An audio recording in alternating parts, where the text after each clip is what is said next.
Kubu Brigadir J meyakini Putri Chandrawati terlibat kasus pembunuhan berencana terhadap kliennya.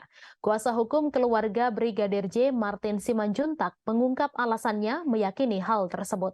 Menurutnya, Putri sempat keceplosan saat ditanya majelis hakim. Putri disebut keceplosan saat ditanya apa yang ia lakukan saat terjadi penembakan. Pada sidang itu, Putri Chandrawati yang hadir sebagai saksi untuk Baradae, Kuat Ma'ruf, dan Riki Rizal, ia sebut menjawab jujur pada pertanyaan hakim, di mana saat itu Putri mengaku menutup telinga saat penembakan terjadi. Menurut Martin, hal tersebut janggal lantaran jika orang yang tak mengetahui suatu peristiwa yang terjadi, maka tidak mungkin ia menutup telinga. Justru biasanya orang akan segera mengamankan diri untuk menghindari menjadi korban.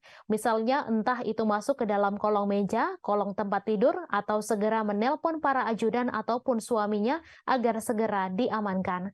Menurutnya upaya seperti itu tak dilakukan Putri Chandrawati karena tahu situasinya aman sehingga tak berusaha mencari usaha pertolongan. Menurutnya, keterangan tersebut menandakan Putri Chandrawati sudah mengetahui peristiwa yang terjadi pada saat berada di rumah di Duren 3, Jakarta Selatan. Sementara dalam sidang, Putri Chandrawati membantah mengetahui akan adanya pembunuhan pada Yosua. Ia juga mengatakan ke Duren 3 bukan untuk membawa Brigadir Yosua untuk dieksekusi di rumah dinas Polri itu. Tujuannya ke sana pada 8 Juli tersebut adalah untuk menjalani isolasi mandiri karena baru pulang dari Magelang.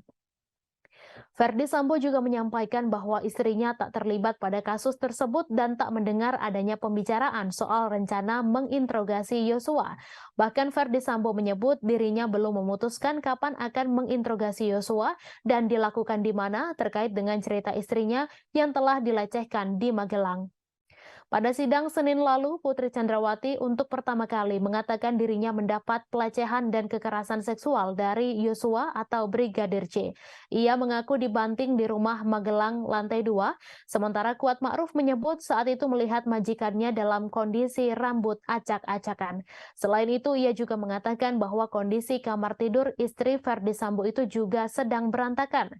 Terkait kesaksian soal pelecehan ini, Martin Lucas Simanjuntak menyebut harusnya Putri Chandrawati melaporkannya ke polisi. Kasus saat ini yang disidangkan ungkapnya bukanlah kasus kekerasan seksual.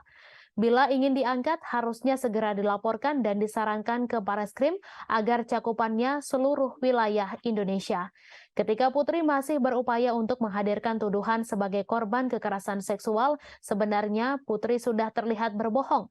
Menurut Martin, percuma Putri mendalilkan pelecehan karena jika ia benar diperkosa, harus ada laporan ke kepolisian dan juga dilakukan visum.